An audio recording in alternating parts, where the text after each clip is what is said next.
Hola, ¿cómo están? Muy buenas tardes con todos y bienvenidos a su podcast Duda Razonable.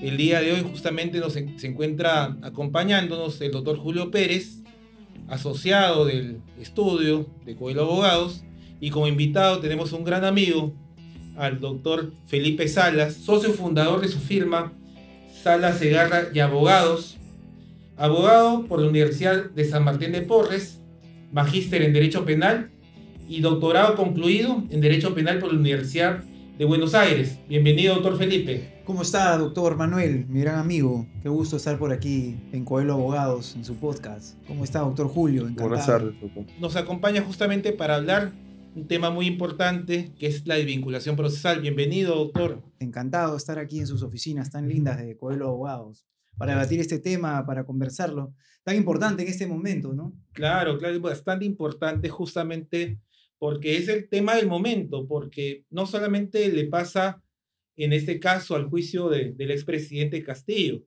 sino que también son situaciones que nos puede pasar o que nos ha pasado tal vez, doctor, como abogados litigantes, ¿no? El tema de que ya en el medio de un juicio o en un momento, digamos, que ya está terminando el probatorio, el juez dice, ¿sabes qué? Este delito por el cual está siendo usted acusado no es el delito que corresponde, sino es otro que a mi criterio debería ser materia de juzgamiento. Entonces, antes de comenzar más o menos quisiera poner un poco en contexto del artículo del cual estamos hablando, que es el artículo 374, poder del tribunal y facultad del fiscal. Empezamos este podcast.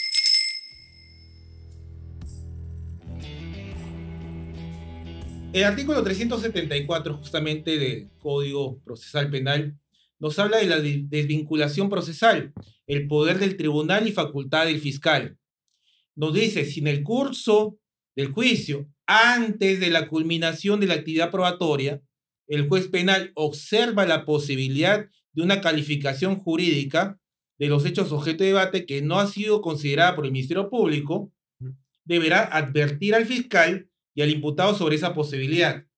¿Ya? Entonces, estamos hablando en un primer momento que el juez advierte una calificación jurídica. Y después dice, las partes se pronunciarán expresamente sobre la tesis planteada por el juez penal y en su caso propondrán la prueba necesaria que corresponda.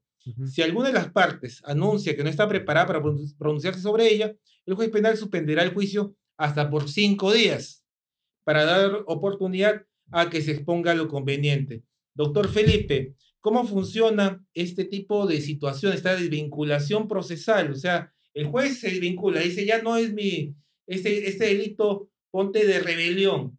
Estamos hablando del caso Castillo.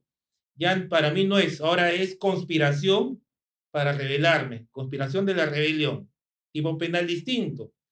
Entonces, ¿cómo es el procedimiento que adopta el juez para que lo entienda nuestro público? ¿Y qué cosa es lo que tiene que hacer el abogado defensor para que de alguna manera no se pueda ver vulnerado justamente en sus derechos a la defensa, al debido proceso, ¿ya? Y bueno, no se vea perjudicado justamente por esto? Claro, esa figura de la desvinculación, doctor, está extrapolada del Código de Procedimientos Penales. Yo considero que es una figura aún con rasgos muy inquisitivos. ¿Por qué? Porque en el Código de Procedimientos Penales existía esta posibilidad, pero, eh, ¿qué pasaba? En el Código de Procedimientos Penales teníamos un proceso, por ejemplo, en la instrucción con rasgos inquisitivos, donde el juez y el fiscal te perseguían. Ahora, del 285 del Código de Procedimientos Penales lo han traído al 374 del Código Procesal Penal. Ya. ¿Qué pasa aquí? La diferencia en el Código Procesal Penal. Nos dicen, el juez advierte de la posibilidad de desvincularse de la imputación del Ministerio Público y traer un nuevo tipo delictivo, pero lo advierte antes de culminar los debates. ¿Para qué? Para que las partes se pronuncien. ¿Y qué genera esto? Genera que el juez diga, oye, cuidado, porque no me parece bien la imputación, así que hago esta advertencia en juicio está en el 374. Inmediatamente lo que genera es que el fiscal realice una acusación complementaria, añadiendo este nuevo delito que han advertido, este nuevo tipo penal, y la parte obviamente tiene que defenderse, proponer pruebas. Hay hasta 5 días de plazo para hacer todo eso. Entonces implica que el juez, perdón, que el fiscal tenga que realizar una acusación complementaria. De todas maneras, ¿y qué pasa si no lo hace? Debe continuar en el estado en que se encuentra el proceso. O sea, la figura, en base al juez imparcial, que mínimamente debería garantizarse en este proceso penal, es que el juez solo advierte, pero ya el fiscal debe generar la acusación complementaria, ¿no?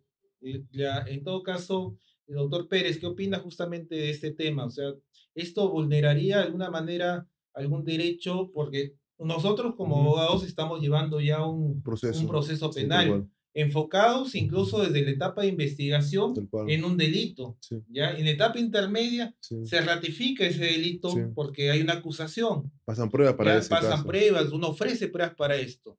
Ya tienes un plazo incluso de 10 días adicionales, más el plazo que has tenido en la Sí, tal investigación cual. para haber ofrecido tus pruebas.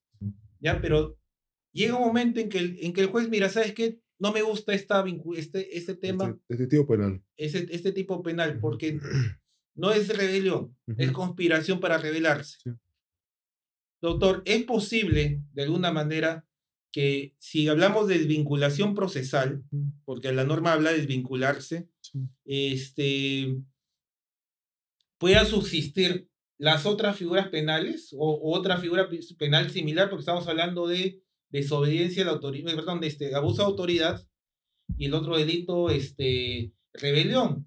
Y ahora, ¿cómo puedo yo decir que van a subsistir rebelión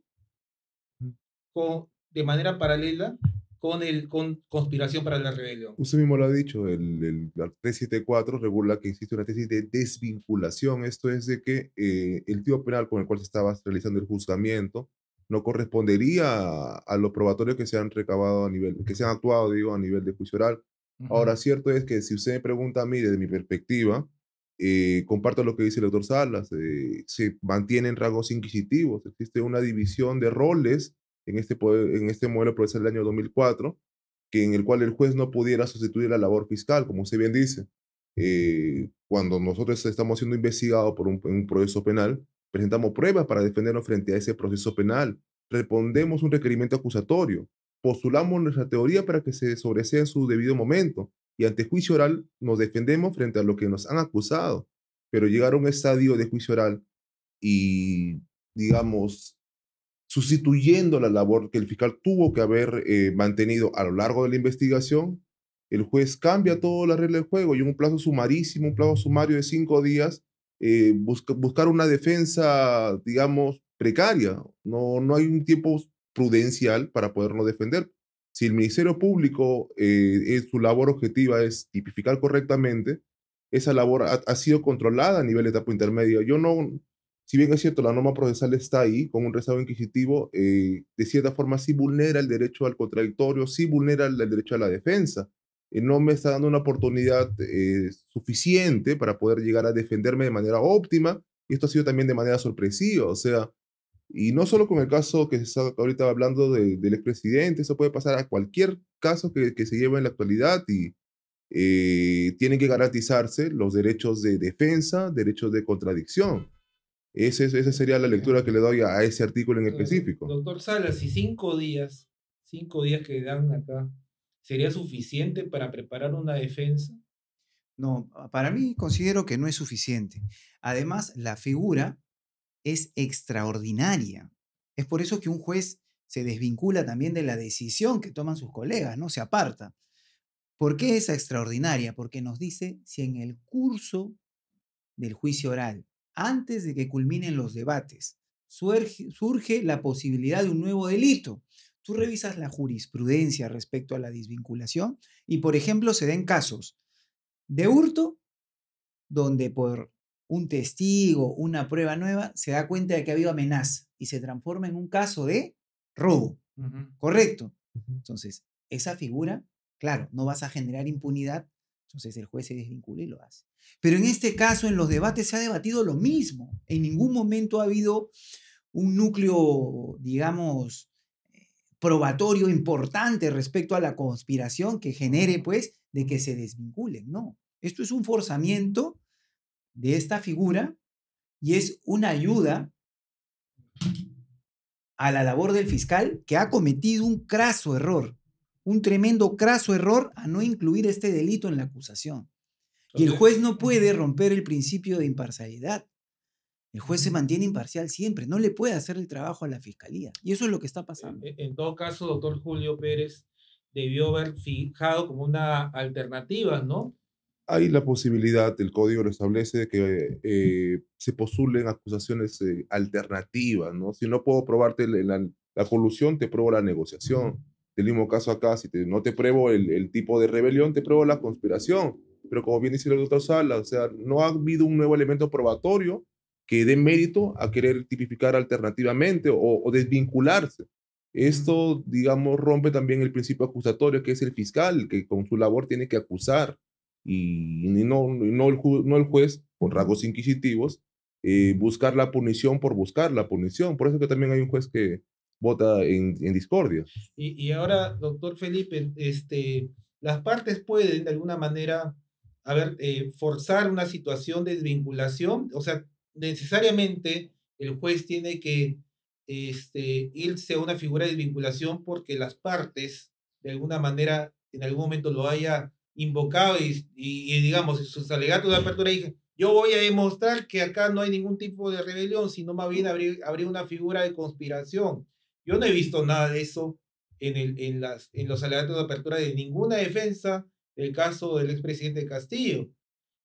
Pero siendo, digamos, técnicos, ¿esta figura va de esa manera? O sea, que esto depende más que todo que las partes hayan de alguna manera postulado o al menos propuesto durante el juicio. Claro, el juez lo puede advertir y las partes también pueden mencionarlo. En la jurisprudencia que he podido revisar, claro, hay partes, incluso de imputados, que dicen, oye, hay que desvincularlos. Por ejemplo, hay un caso de robo agravado que lo pasan a lesiones, ¿no? Entonces, lo pueden pedir, pero al final la palabra, o sea, el que dice, aquí nos podemos desvincular, así que, ojo, pónganse alerta a todos, es el juez. El juez es el que da el pitazo, digámoslo así, de esta advertencia, el que prende la alarma, la alerta roja de que existe la desvinculación. Y es ahí donde el fiscal tiene la posibilidad de generar la acusación complementaria. Ahora, doctor, esta figura es bastante peligrosa y va a generar un mal precedente. Por eso muchos abogados, el doctor Julio, estoy seguro usted también, no estamos de acuerdo en que se abra esta puerta, porque va a generar una doble persecución. Van a haber muchos casos sin pruebas, con insuficiencia probatoria, incluso con miembros de la fiscalía que de repente no han sabido obtener información en el juicio de sus testigos, a los que se les va a dar la mano o a los que se les va a enmendar la plana, se les va a corregir los errores. Y de eso no se trata. Esto es extraordinario y es cuando se dé producto del juicio o de los debates. No es una figura que pudieron advertir en la investigación y que no lo han hecho. Claro, porque acá lo que se está viendo o lo que se podría ver en este tipo de situaciones, no solamente el caso de Castillo, sino en cualquier caso, por más simple o complejo que sea, Igual. ya el juez de alguna manera le estaría enmendando la plana al fiscal, ¿no? Porque uno, como hemos hablado, uno tiene que se toma el trabajo de ofrecer pruebas durante toda la investigación. Te da un plazo de 10 días para que las ofrezcas en tu contestación a la acusación. Sí. Pero en este caso, ¿qué piensa de eso, doctor? Que no, o sea, el juez no puede sustituir la labor del fiscal. Como bien dice acá el doctor Salas, tiene que ser algo extraordinario, no por una mala labor fiscal, es que el Poder Judicial va a buscar una persecución por buscarla. Si yo, como usted bien dice, nos hemos defendido durante un periodo de tiempo prolongado frente a una imputación que probablemente haya incurrido en un error en tipificación por parte del Ministerio Público, el juez sin mayor, digamos, por los mismos probatorios que iban para el de rebelión, dando ese ejemplo, buscar la conspiración, pero si el fiscal ha hecho una incorrecta susunción típica, no siendo una situación extraordinaria y se siendo un precedente con este juicio oral, deja la puerta abierta para que el juez haga una labor de acusar. En otras palabras, está subrogando a la labor del Ministerio Público y como estuvo pues, planteado del modelo del 2004, no era esa la figura, no era seguir con los rezagos del modelo inquisitivo, sino un modelo acusatorio, adversarial, no siendo el juez parte, sino únicamente escuchando los debates y formándose convicción sobre lo que se da en juicio. Doctor Sala, ¿usted piensa que estamos quizá volviendo ya, o sea, retrocediendo de manera un poco escondida, de repente a un modelo inquisitivo otra vez?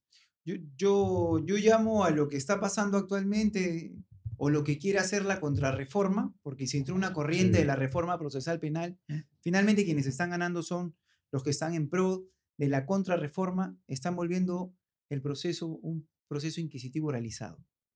Eso es lo que considero yo. Ya, ok. Pero bueno, entonces quizás estamos, digamos, escondiendo, como dice, un proceso inquisitivo o un neo proceso inquisitivo, Sí, neo inquisitivismo, tal vez se podría llamar a esto, ¿no? Sí, tal cual. No, doctor Julio, ¿qué opina? ¿Existe eso? Porque también nosotros litigamos Sí, todos los días. El doctor Julio Pérez me acompaña en muchos Sí. juicios que vemos acá en el estudio, Sí, tal cual. y estamos viendo justamente una corriente en la cual, pues, normalmente los jueces más antiguos, Sí. se comportan de una manera un poco, o muy inquisitiva. La finalidad del proceso es buscar la verdad procesal, no es buscar la verdad material per se. O sea, no puedo, digamos, a toda costa buscar culpables. Del mismo modo, también pienso sobre la prueba de oficio. O sea, el debate es uno, pero extrapolarnos hasta otro momento buscando un culpable porque tengo que buscar el culpable, para eso no ha sido pensado el modelo o el proceso. El proceso está para, en condiciones justas y equitativas para las partes, poder probarte una responsabilidad penal, pero manteniendo que es la verdad procesal lo que se busca y no digamos, buscar una persecución por buscar la persecución, generar razonamientos alternativos a la norma procesal buscando culpables. Eso no, para eso no está pensado el modelo está para proteger la libertad frente a todo, ¿no? Claro. Doctor Felipe, y acá, pues, estamos hablando que existen reglas. Para este tema de la desvinculación procesal, uno puede cambiar, por ejemplo, bueno, acá primero hemos visto que en esta vinculación no existe, no se están desvinculando, sino están sumando a los delitos ya que son materia de juicio, Mm. el delito Conspiración. de conspiración Sí. a la rebelión. ¿Ya? Pero una pregunta, en este tipo de casos, ¿no tiene que ser compatible el delito? Porque una cosa es conspirar, acto preparatorio, y otra cosa es rebelarte. Son dos temas distintos y todo el probatorio a nivel de juicio oral ha sido justamente el de probar una rebelión, Un alzamiento en pero armas. no una conspiración. ¿Cómo figura, cómo se resuelve ese tema? Claro, porque por eso digo que se han extralimitado en esta posición. Para conspirar necesita solamente un acuerdo, ¿no? Una conspiración, un junte de personas para conspirar contra el Estado y obviamente generar una rebelión. Pero lo que imputa el fiscal, los hechos concretos, es rebelión. O sea, acá ha habido un alzamiento en armas. Es decir, son posiciones contrarias. Entonces, ¿qué va a hacer el juzgado en este caso? ¿Va a generar una nueva acusación? ¿Va a cambiar los hechos? Los hechos no se pueden cambiar. ¿Ah? Se puede cambiar el tipo penal nada más, pero no los hechos. Aquí para poner esta figura, para imponerla como quieren hacer, tendrían que cambiar los hechos. Y los hechos no pueden ser cambiados en absoluto, no pueden ser variados, porque son justamente los hechos por los cuales hemos ido desde las diligencias preliminares hasta la etapa estelar de juicio oral, y eso no puede ser mutado, eso no puede mutarse. Ya, entonces, bueno, yo creo que ha quedado claro, y justamente, bueno, agradecerles pues a ambos, al doctor Felipe Salas, como amigo.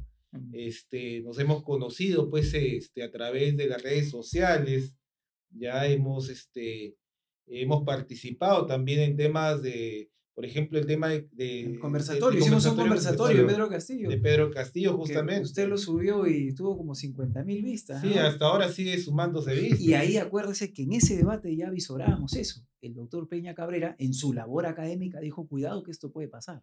Y pasó. Y pasó Y pasó. justamente. Y bueno, estamos en eso.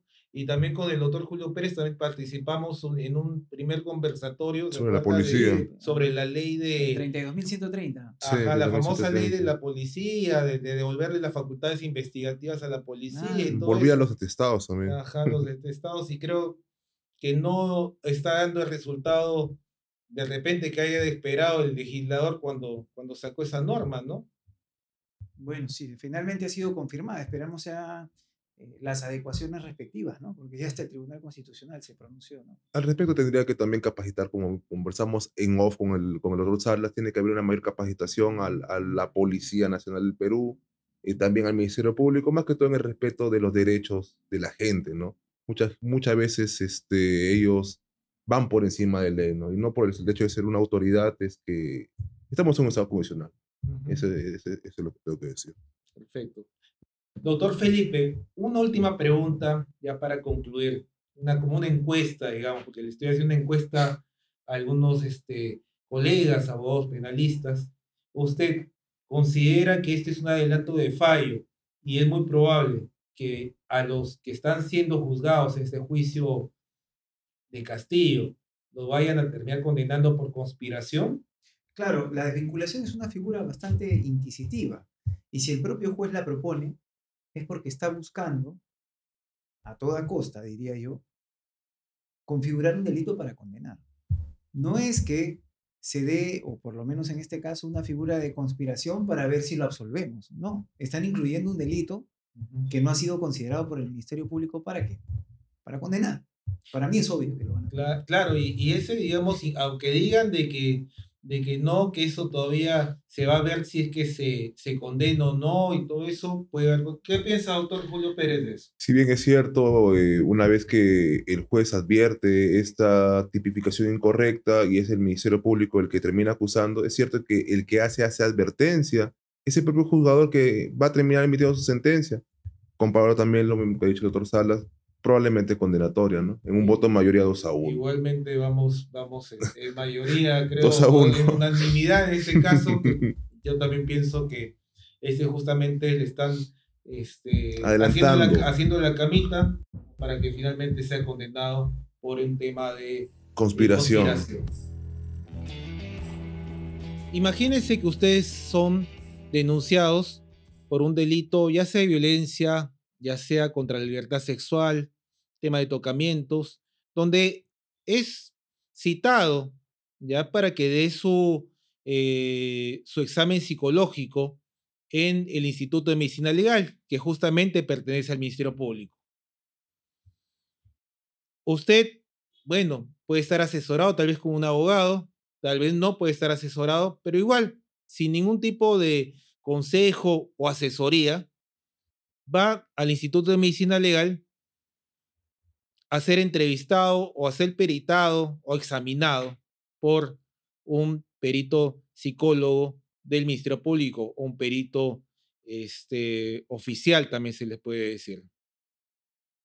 El perito le va a tomar justamente su relato sobre los hechos, lo va a examinar, le va a hacer una serie de tests y finalmente puede llegar a conclusiones que podrían perjudicar el tema de su defensa. Podrían darle conclusiones, por ejemplo, que usted es histriónico o que usted quiere ocultar algo o que tiene algún tipo de situación psicológica sexual anómala.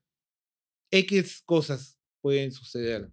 Para explicarnos justamente de esta situación, digamos, en la cual una persona es citada a dar su examen psicológico en medicina legal, estamos con un especialista. Estamos con el psicólogo Neisser Kawasa. El psicólogo Neisser Kawasa es justamente licenciado en psicología, perito de parte, magíster en intervención en violencia contra las mujeres, egresado de segunda especialidad en psicología forense y criminal, formación académica en evaluación de credibilidad en Chile, en la Universidad Diego Portales. Bienvenido, licenciado Neisser. Gracias, doctor. Muy, muy agradecido por la invitación. Y bueno, estoy aquí presente para poder brindar los conocimientos necesarios en lo que respecta a esta parte de esta diligencia que muchas veces los acusados no conocen cómo se desarrolla, ¿no? Y a veces van y se presentan sin saber cuál es el procedimiento, o sin saber que lo que pueden declarar puede jugar muchas veces en contra, ¿no? Entonces, en ese sentido, siempre hay que recibir una asesoría legal y una asesoría psicológica bajo los parámetros siempre éticos, ¿no?, que corresponden.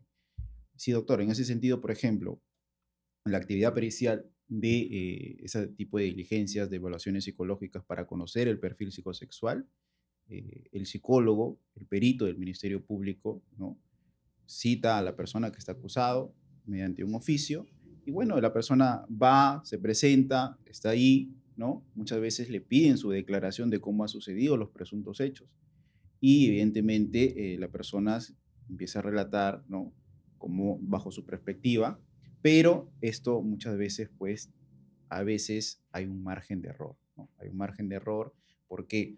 Porque existen sesgos cognitivos al momento de la actividad pericial, tanto para el perito como por la parte acusada también, ¿sí? Es natural sentir sesgos cognitivos, porque son procesos mentales que se dan de manera inconsciente, ¿sí? Por ejemplo, en la actividad del proceso penal, justamente hay artículos científicos que refieren sobre esto, ¿no?, sobre estos sesgos cognitivos, el sesgo de representatividad, que hace referencia, sí, doctor, a cómo el sujeto evaluador tiene un proceso mental o tiene una perspectiva de cómo se va comportando el acusado durante la evaluación. Licenciado Neisser, ¿y cómo, digamos,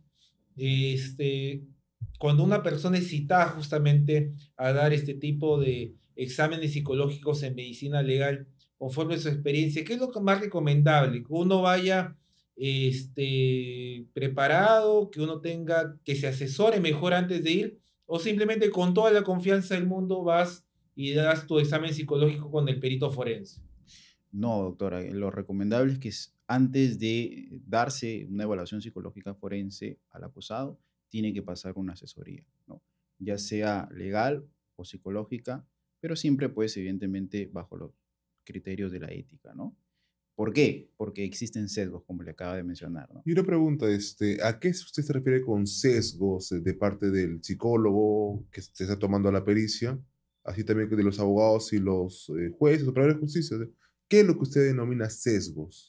Mire, justamente hay un artículo científico publicado por De la Rosa, es una psicóloga colombiana, en el 2016, que habla sobre este tema, ¿no?, de estos procesos mentales, que se pueden dar tanto en peritos, en abogados, en jueces, ¿no?, en cualquier persona en realidad, ¿no?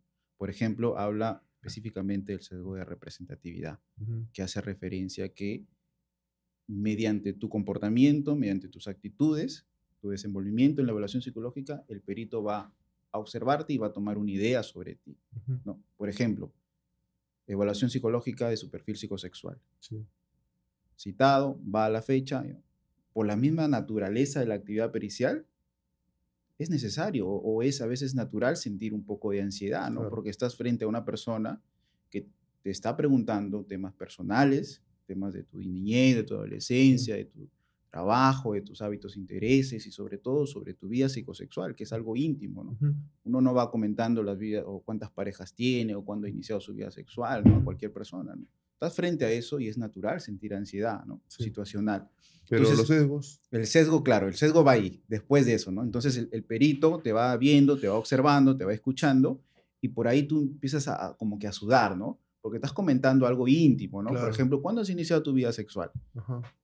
Ponte que haya iniciado a los 15, 16 años, ¿no?, o 18, pero para él es algo íntimo, ¿no? Sí. Decirle a alguien que recién conoce, comentar sobre estas cosas, ¿no? Entonces empieza a sudar, empieza a moverse de su sitio, ¿no? Tal vez a mover rápido la pierna, Sí. ¿no? Entonces el perito empieza entrando en este sesgo, ¿no? No, Entonces ese sesgo puede perjudicar su percepción Conclusión. respecto a la claro, persona, ¿no? Y finalmente sus conclusiones. así es, doctor. Entonces, una vez que empieza este mecanismo mental, no, este está ocultando algo, ¿no? ¿Y qué pasa? Ponte de que también hay un sesgo si es que el peritado, el citado, es algo fanfarrón.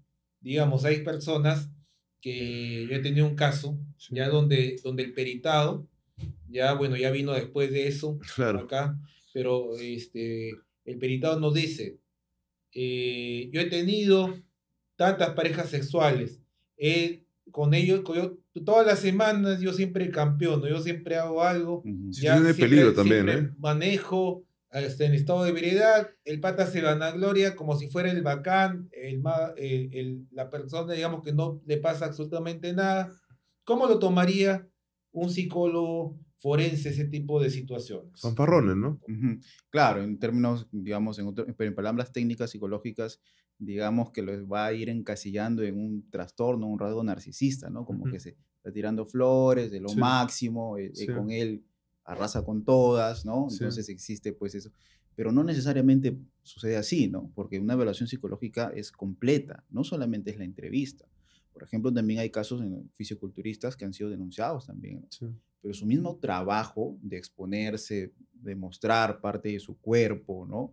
No necesariamente que sea narcisista, ¿no? Va a tener rasgos, pero no tiene el cuadro completo. Entonces, por eso es importante la actividad pericial de parte, para que pueda equilibrar en ese sentido la opinión del perito o de oficio, y si el perito de parte discrepa, evidentemente tiene que presentar su informe, ¿no? Su metaperitaje, ¿no? En ese sentido, sí es súper, súper, súper cuestionable, ¿no? Y por eso hace presencia estos sesgos, ¿no? Y que a veces se da de manera inconsciente, o sea, es inevitable a veces. Y puede existir un sesgo, ponte, si es que el perito ese día, al otro día justamente estábamos hablando con Claro, Julio, sí. ya, un perito que le fue recontra mal en cuando En es su día. citado a un juicio oral, ¿ya? O una declaración. El abogado lo hace leña, ya prácticamente su peritaje que lo hace pasar como si fuera una cosa Desacreditado, desacreditado. así hasta las patas, o sea, malísimo, ¿ya? Esa situación anímica tal vez del perito, después llega después que pasó El juicio. ese juicio oral, va el psicólogo a trabajar. El psicólogo no está cargado justamente de ese tipo de cosas que quizá le pueda generar un sesgo o una situación en la cual el siguiente ya con él, contigo ya perdiste, Y, alterando su objetividad, te entiendo. altera su objetividad. Claro, alterando su objetividad. Sí, justamente ese sesgo se llama disponibilidad, ¿no? ¿Qué quiere decir? Que el perito o cualquier otro operador de la justicia, en base a los casos que ha tenido, en base a su experiencia previa, puede llegar a determinar que la persona nueva, es decir, que está viniendo, tiene las mismas características, ¿no?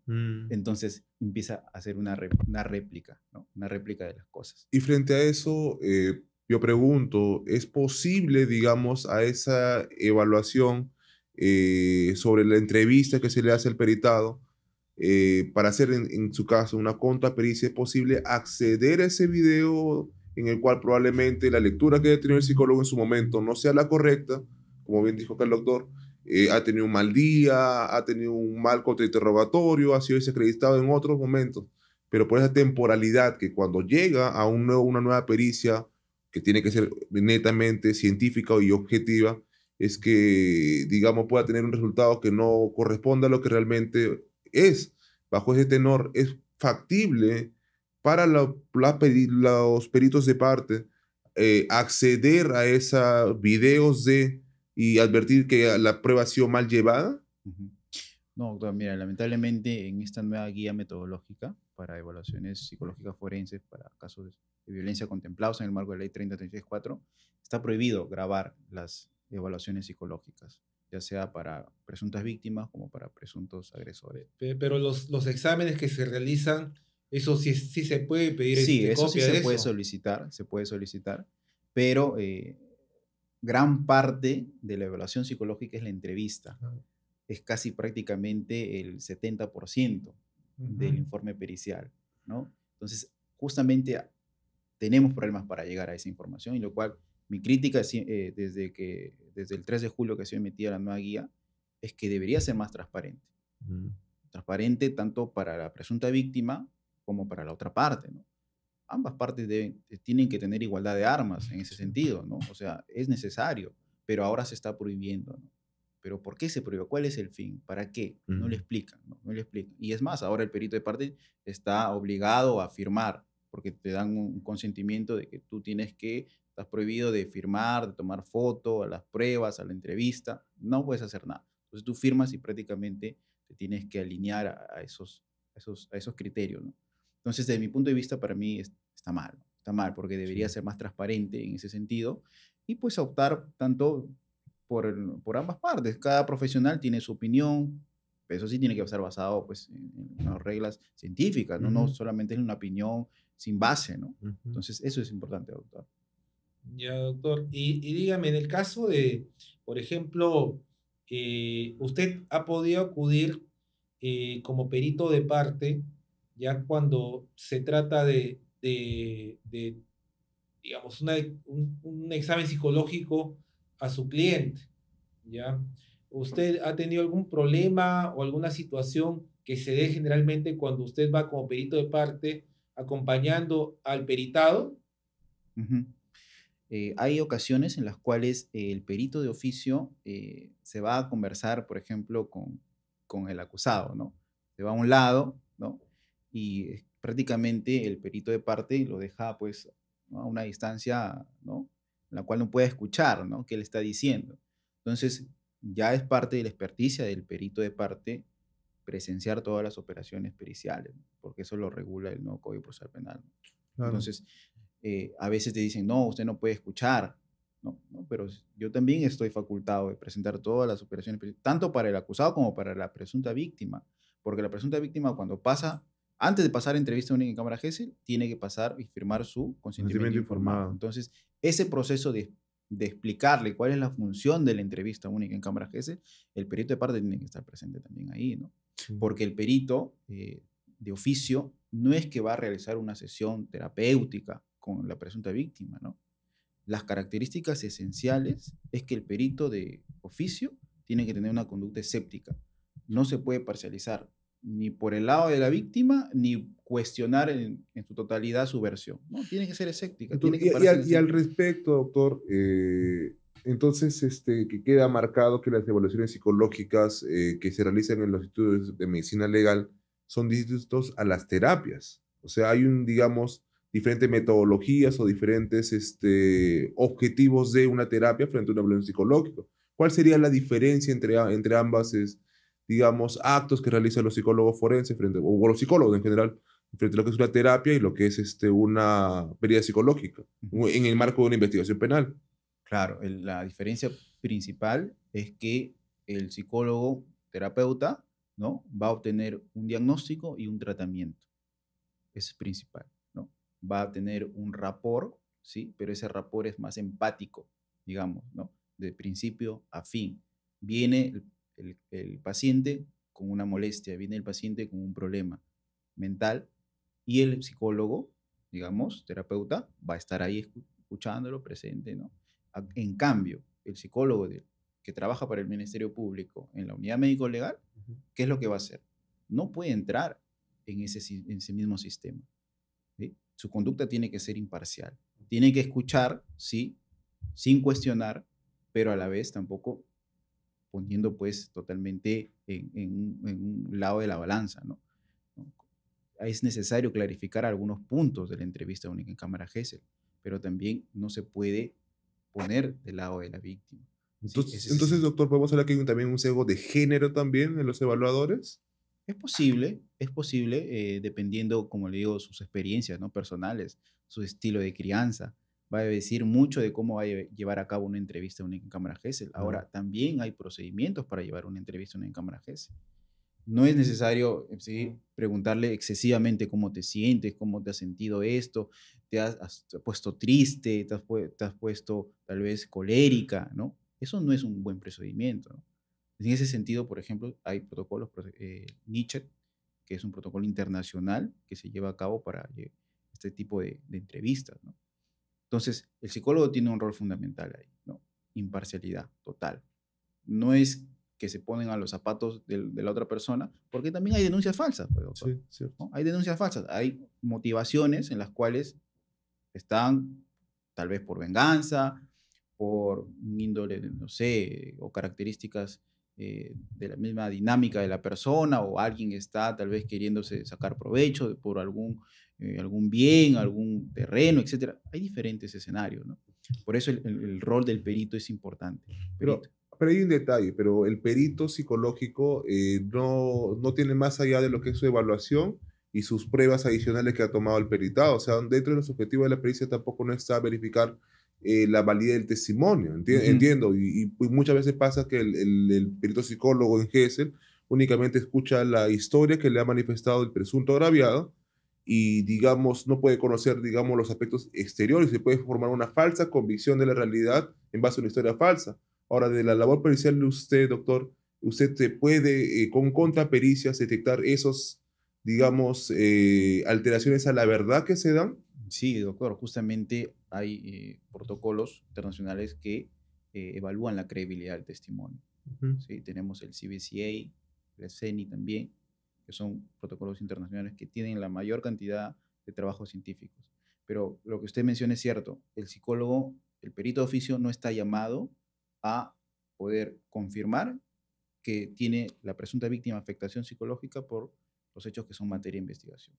A eso no es llamado el perito, porque prácticamente estamos jugando a futurología, pues, ¿no? O sea, ¿para qué ya investigar si el perito ya determinó, pues, que tiene afectación psicológica, ¿no? Pero la afectación psicológica, justamente, yo tengo, digamos, una teoría respecto al tema de la afectación psicológica, que es que justamente es la afectación psicológica es personalísima, ¿ya? En el sentido de que cuando, digamos, alguien que te grita, ¿ya? Puede hacer de que yo le grite a usted o le grite a Julio, ¿ya? A usted de repente sí le afecta ese tema, lo que yo le pueda yo decir, ¿ya? Pero a Julio, ya simplemente, ya lo mismo le pasa por, ya, y no tiene ningún problema, ¿ya? Entonces, ¿cómo yo puedo determinar, pues, de que justamente esa afectación psicológica, pues, pueda de alguna manera ser vinculada Al hecho. ¿Ya? Porque de repente esta persona, como dicen acá, a veces hay chicos que ya son pues generación de cristal, como a veces les dicen, ¿ya? Y de repente les muy dañino que se les pueda llamar la atención o se les pueda gritar y se siente muy mal, pero hay gente que no. O sea, ese es algo muy personal. Entonces, ¿cómo diferencia ese tipo de situaciones el perito? Claro, es que justamente ahí incurre en un error, ¿no? No todas las presuntas víctimas que han pasado un hecho de violencia van a representar afectación psicológica. ¿No es así? Entonces, por eso desde mi punto de vista, es inadmisible que se concluya de esa forma. Y yo he tenido la oportunidad de ver un montón de pericias que dicen afectación psicológica por los hechos que son materia de investigación, sí. ¿no? Esa es la clásica. Ese es el amén que se produce. Y Entonces, con eso ya lo perjudicaste al investigado, ¿no? Sí. Así es, doctor. Entonces, para eso no está llamado. El perito no está llamado para diagnosticar delitos, es en otras palabras, ¿no? El perito está llamado para poder evaluar el aspecto psicológico, pero no para determinar si es que el hecho pasó o no pasó. Y eso pasa mucho en casos de flagrancia, donde el perito le dan un día nada más o horas para que elabore su peritaje. Y hay un montón de errores en los cuales el perito incurre, ¿no? Al momento de explorar su personalidad, al momento de explorar su observación de la conducta, al momento de analizar e interpretar todos los instrumentos y las conclusiones también. Entonces, allí incurre un error y que evidentemente tiene que presentarse un peritaje de parte para que haga conocer desde la sana crítica a los magistrados que, mire, todas son estas falencias que se ha venido dando y ya el magistrado o los magistrados deciden, ¿no es cierto? ¿Cuál es qué le convence más? ¿El informe de oficio o el informe de parte, ¿no? Entonces, esa es la labor del perito de parte, ¿no? Una parte fundamental en su trabajo. Correcto, doctor. Y dígame en su experiencia, en su expertise que ha tenido, ¿cómo puede, digamos, determinar un perito psicólogo forense si es que una persona le está mintiendo o si le está diciendo la verdad? ¿Ya? Porque justamente una de las preguntas que como abogados les hacemos ya a los peritos forenses es si es que usted ha podido verificar la veracidad del testimonio, ¿ya? Y todos siempre nos dicen que no. Entonces, si no verifican eso, entonces ¿para qué dentro de la guía metodológica señalan como un elemento el relato, porque ese relato puede ser cualquier cosa. Ujú. O aprendido, capaz, ¿no? Claro, ¿cómo se puede verificar eso, doctor? Lo que pasa, doctor, es que aquí en el Perú no se realiza esa actividad pericial sobre evaluar la credibilidad del testimonio. Por ejemplo, en Chile sí se practica esto. Se practica con el CBCA, que es el instrumento, digamos, con más utilidad a nivel mundial, pero solamente lo realiza un solo perito. Un solo perito es encargado de realizar esa evaluación de credibilidad, que puede determinar que la declaración de la presunta víctima es creíble o no es creíble, o tiene indicio de sugestionabilidad, ¿no es cierto? O es fantasioso, ¿no? Porque a veces, muchas veces ocurre, ¿no? Que los menores fantasean. Ocurre también que vienen aleccionados Sí. y utilizan diferentes palabras que no son comunes en su lenguaje de menor, ¿no? En su nivel sociocognitivo, Sí. no están presentes, ¿no? Utilizan, por ejemplo, términos muy abstractos, ¿no? Tocamiento, por ejemplo, un niño de 4 Tocamientos años. indebidos, correcto, ¿no? Indebido. Tocamientos indebidos, no, es que presentó una denuncia. ¿Pero qué significa una denuncia para el menor? Claro. Y no se explora, o sea, es la única oportunidad para poder, digamos, interrogar al menor, porque de ahí, durante el proceso, ya no va a haber otra oportunidad. Es único. Entonces, por eso es importante, ¿no? Y a veces el perito de oficio tiene que estar preparado, ¿no? Y el perito de parte que está en la sala de observación, visualizando toda la entrevista, también tiene que estar preparado, ¿no? Y los abogados también para preguntar eso también. Claro, indudablemente, ¿no? Tienen que estar ahí atentos. ¿Para qué? No. Entonces, vamos redactando una preguntita, se lo colocamos, ¿no? Claro. Doctor, mire, este es... Entonces, cuando pasa la fase de preguntas, cuestionamos. ¿Qué es para ti una denuncia?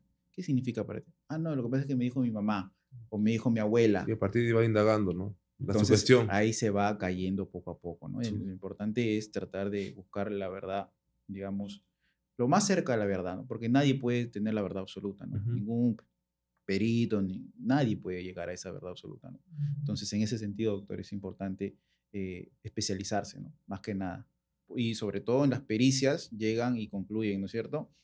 Relato coherente, relato lógico, relato espontáneo, Sí. pero luego cuando tú analizas como perito de parte el contenido de declaración, tú te das cuenta que nada de coherente tiene el relato, nada de Claro. lógico tiene, ¿sí? Sin embargo, se realiza. ¿Por qué? Porque ellos les piden, pues, ¿no? En la actividad, ¿no es cierto? Le pedís, y el relato usted determinó que es coherente, y hay jurisprudencia también de que habla sobre eso, ¿no? Claro. Espontáneo, ¿no? Entonces, es importante que se realice un nexo causal, ¿no? Y, doctor, y una pregunta, ¿a qué se puede deber entonces esas falencias en las cuales se incurren las pérdidas oficiales? O sea, usted está detectando esos problemas, pero ¿es por la sobrecarga del Instituto de Medicina Legal? ¿Es por un sesgo que puede tener el psicólogo que está practicando las evaluaciones? ¿A qué, digamos, factores pueden conllevar esos resultados que, como se le está diciendo, no serían objetivos? Ujú. Yo creo que más va por el tema de que existe una ausencia de capacitación, porque no se le exige al perito que lleve un test de credibilidad, ¿no es cierto? O una evaluación de credibilidad del testimonio, no se le exige al perito. Simplemente ellos tienen que seguir su guía y en su guía no está que tienen que realizar eso, ¿no? Entonces, es como que un vacío que a la fecha hoy produce problemas. Claro. Produce, Doctor Neisser, el trabajo que hace un psicólogo de parte, ¿ya? De alguna manera siempre es cuestionado, porque dice que también está sesgado, que está justamente amañado, porque bueno, al perito de parte se le paga y bueno, y lo saca a medida, ¿ya? Pero eso tiene que ser, ¿eso es necesariamente cierto? ¿Eso es así? No, no, doctor, no tiene ningún tipo de error, digamos, esa interpretación, porque nosotros como peritos de partes conocemos que tenemos que ceñirnos, por ejemplo, al 179. 179 del Código Procesal Penal nos dice que hay una estructura a seguir del informe, ¿sí? Tiene que estar debidamente motivado, fundamentado, con parámetros técnicos y científicos, y a pesar de eso, ¿sí? Se tiene que establecer mediante las guías nacionales, ¿no? Y si por ahí hay referencia bibliográfica internacional, también tiene que elaborarse el informe en ese sentido.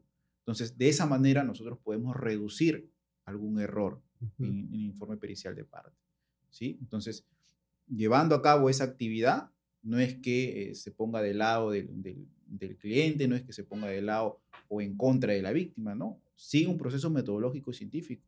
Si el perito, si la otra parte discrepa, entonces que presente su informe, ¿no? Claro. Pero que presente bajo los fundamentos científicos. Eso es esencial. Doctor, ¿no es antiético contarle, digamos, todo al psicólogo? Lo que pasa es que justamente hablábamos sobre estos sesgos, ¿no? Cuando viene el acusado, viene con una etiqueta o un cartel grande de culpable. Es la realidad, ¿no? Es la realidad. Entonces, bajo esas condiciones, el acusado no puede ir a manifestar su declaración porque puede que le juegue en contra algunas actividades que haya realizado durante tal vez su adolescencia o su juventud.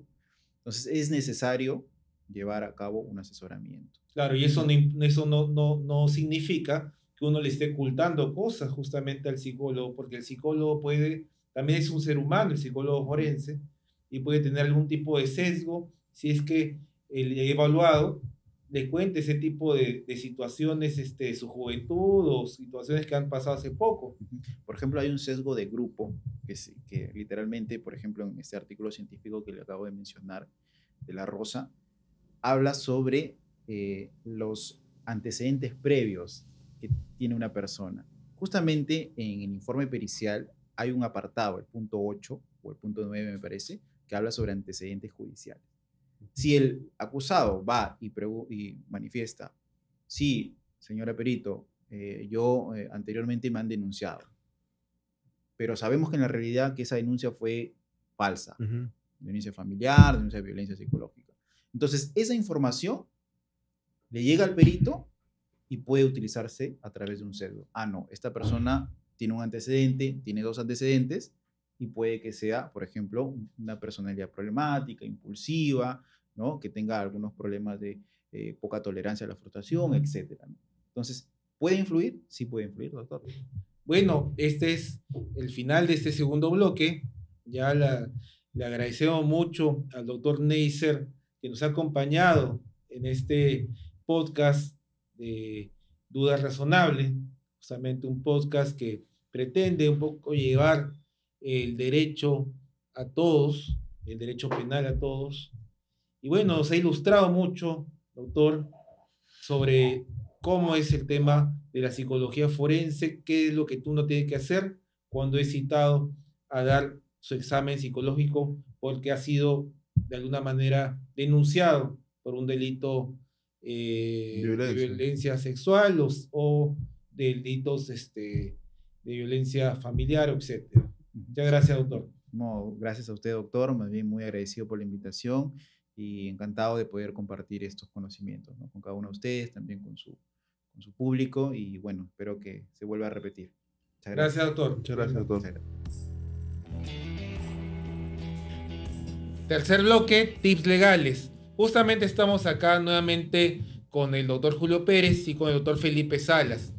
Y queremos tratar 2 temitas muy breves, ¿ya? ¿Qué hacer si te detienen y qué hacer si te denuncian?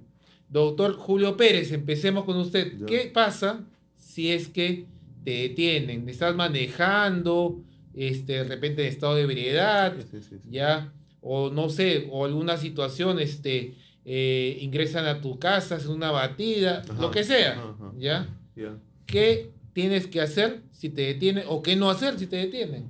Bueno, lo primero que tienen que hacer es no cometer otro delito como violencia y resistencia, ¿no? Si estás con una detención, ir a la comisaría, ¿no? Allanarte a eso, entender de que, bueno, si estás pasando por ese momento de la detención. Segundo momento, no realizar ningún tipo de declaración frente a la policía, frente al fiscal, sin previamente haber contratado un abogado. Punto número 2. Punto número 3, saber elegir al abogado, ¿no? Hay muchos abogados también de que te van a vender que el policía es mi amigo, que el fiscal es mi amigo, que conozco un juego de pelota. Pero esos son, digamos, puros vendehumo, puros delincuentes, ¿no? Que hacen quedar mal a la profesión. Cuarto, una vez contratado al abogado, exigir que tu abogado te cuente sobre lo que se te está imputando, sobre qué verse el caso. Y quinto, habla con tu cliente y pídele, obviamente, que te cuente la verdad. A partir de esa verdad que te cuenta tu cliente, ir llevando a cabo durante la detención los actos de investigación en favor de los intereses de tu cliente y de ese modo preparar una defensa efectiva, ¿no? Una defensa efectiva. Ya, y de ese modo, pues, pues quizá, porque hay situaciones en las cuales puede haber un principio de oportunidad, Sí. ya situaciones en las cuales, pues, ya no vas a un proceso inmediato, porque, bueno, existen determinadas pruebas también que se pueden actuar, que todavía tendrían que actuarse a futuro. Siempre buscando la libertad de la persona que te está buscando, ¿no? O sea, el detenido lo que busca es su libertad y a partir de eso tener una estrategia clara frente a qué estamos y frente a qué es lo que se puede y se debe de hacer. En base a ello, si probablemente lo más racional y lógico, como usted citó el ejemplo de una conducción en estado de ebriedad, es buscar la libertad, ¿no? Pasar sometiendo tu pericia toxicológica, tu pericia de dosaje etílico, y a partir de ello buscar reparar el daño causado, ¿no? Con el agraviado, en este caso Procuraduría del Ministerio de Transporte y Comunicaciones, el Ministerio Público por el principio de oportunidad, y llegar a una pena, digamos, ir al principio de oportunidad. Hay abogados también que por hacer la larga buscan, digamos, toda la sobrejudicialización X, ¿no? Pero lo más sensato es, en esa día de la libertad, buscar rápido la libertad y de manera oportuna, ¿no? Con la verdad siempre. Doctor Felipe, bueno, a muchas personas, bueno, eso es algo que no se le desea a nadie, pero todos somos pasibles de ser denunciados, ¿ya? Todos somos pasibles que nos llegue una cédula de notificación de la policía o también a veces el Ministerio Público mismo, ya donde nos dicen que estamos siendo investigados, que tenemos que irnos al despacho fiscal o al despacho policial a dar nuestra declaración, etc. ¿Usted qué recomienda a nuestro público que tiene que hacer cuando es denunciado? Bien, para que entienda el público no ligado a lo jurídico, una denuncia es muy peligrosa y puede ser algo similar a una bola de nieve. Si tú la dejas crecer, no vas a poder parar con ella. Por más seguro o inocente que te creas, no sabes lo que puede pasar en ella. Lo importante cuando te denuncian o lo primero, buscar un abogado defensor, un abogado capacitado, mínimamente con alguna especialidad en temas penales. Lo segundo, pedirle al abogado que gestione y obtenga las copias íntegras de toda la denuncia penal. Tercero, preparar tu teoría del caso, tu tesis de defensa con el abogado. Cuarto, participar de las diligencias, que el abogado participe en las diligencias que más te convengan, si es posible de todas, y vea si es idóneo que declares o no, porque puedes acogerte también al derecho a guardar silencio de forma estratégica, ¿no? Hay una defensa muchas veces pasiva que a veces es necesaria. No brindar información en un caso donde no hay información. Muchas gracias, doctor Felipe. Muchas gracias, doctor Julio. Les agradecemos a todos por vernos en este podcast Duda Razonable. Creo que en el día de hoy hemos hecho un buen programa, acompañado del doctor Felipe, del doctor Julio. Y bueno, les invitamos justamente a seguirnos viendo, a darle, a seguirnos en el YouTube, ya en Coelho Abogados. Y ahí van a encontrar justamente una sección que dice Duda Razonable y ahí van a ver este video y los que vengan. ¿Ya? Así que les agradecemos nuevamente y bueno, y también síganos en TikTok y además también en Spotify, que también se transmite el audio justamente de este podcast del día de hoy. Muchas gracias, amigos. Muy buenas noches. Buenas noches. No.